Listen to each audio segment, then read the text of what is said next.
আজকে 5 অক্টোবর মেজরের ধ্রুব পাজল আমরা সমাধান করব। এর জন্য আমরা মেজরে ঢুকেছি, মেজরের অ্যাকাউন্ট আমার খোলা আছে। তো আমরা গেমসে ক্লিক করব। এখান থেকে ধ্রুব পাজল প্লে করব। প্লে করলে ওয়াটারমার্কের এই পিকচারগুলো আমার সামনে চলে আসবে। এখান থেকে আমাকে এই পিকচারগুলো ফিল আপ করতে হবে একটা একটা করে। তো এর জন্য প্রথমে আমি 13 নম্বর পিকচারটা পিক করব। 13 নম্বর পিকচারটা বলতে প্রত্যেকটা রোতে 4টা করে পিকচার আছে, 3 4 12, 4 নম্বর রয়ের প্রথমটা 13।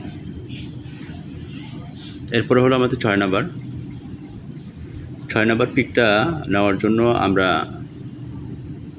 দ্বিতীয় সারির 2 নম্বর পিকটা নেব। এরপর হলো আমাদের 12 নম্বর পিক।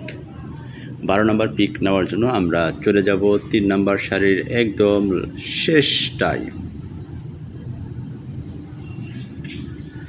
এরপর হলো আমাদের 10 নম্বর পিক। 10 নম্বর পিকটা নেওয়ার জন্য আমরা চলে যাব 3 নম্বর সারির 2য় নম্বর পিকটায়। এই হলো সেই পিকটা। এরপর আমরা এটা চেক করে দেখব আসলে কি হলো। আমাদের প্রাইস অ্যাক্টিভ বোনাস মেসেজ চলে এসেছে। আমরা এটাকে অ্যাক্টিভ করে নেব। অ্যাক্টিভ না করা পর্যন্ত কিন্তু এটা আমাদের অ্যাকাউন্টে যোগ হবে না, এই জন্য আমরা অবশ্যই এটা অ্যাক্টিভ করে নেব। ওকে।